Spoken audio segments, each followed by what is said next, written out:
Hello everyone, good morning. কেমন আছো? আশা করি অনেক ভালো আছো। তা আমিও অনেক ভালো আছি। তো আজ 3-4 দিন লাগাতার বৃষ্টির পর আজকে একটু ঘুরতে বেরিয়েছি। তো তাড়াতাড়ি ভিডিওটা স্কিপ না করে দেখতে থাকো।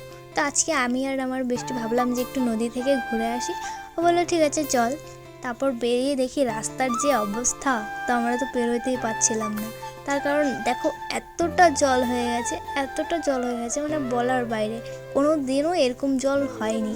তো আসলাম ওদের বাড়িতে, তো ফোন নিচ্ছিল, একবার ওটা নিচ্ছিল সেটা নিচ্ছিল। আমি বললাম যে তাড়াতাড়ি কর, সময় নষ্ট করিস না। তো মা রাস্তায় দাঁড়িয়েছিল।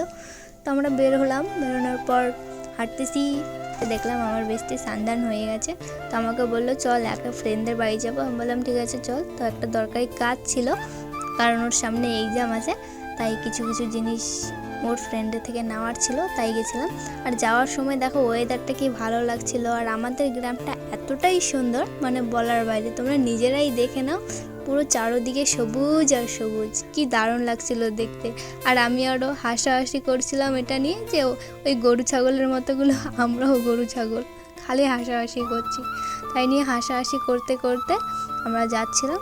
আর যে পৌঁছে গেলাম, আর ও ফ্রেন্ডদের বাড়ি থেকে কি ফল একটা ছিঁড়ে খাচ্ছিল। তো দোকান থেকে আমরা কিছু জিনিস নিলাম। আমি আরও একটা খাওয়া নিলাম, দুজনে মিলে খেতে খেতে চলে আসলাম। তো আসার পথে অন্য একটা রাস্তা দিয়ে আসলাম, সেখানটাও খুব দারুণ ছিল, কিন্তু ওইখানে এতটা জল জমে গেছে স্নানে দেখাচ্ছিলাম। তারপর বাড়ি চলে আসলাম।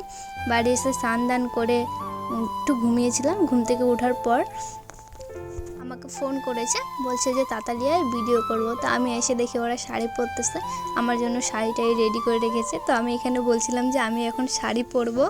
তো ওরা বলছিল যে কোন শাড়িটা পরবি, দেখ যেটা ভালো লাগে সেটা পর।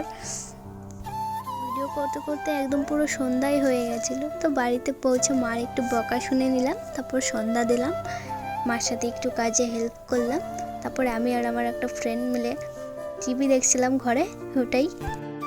ভিডিওটা যদি ভালো লাগে লাইক কমেন্ট শেয়ার করে দিও। টাটা, গুড নাইট, ভালো থাকবে।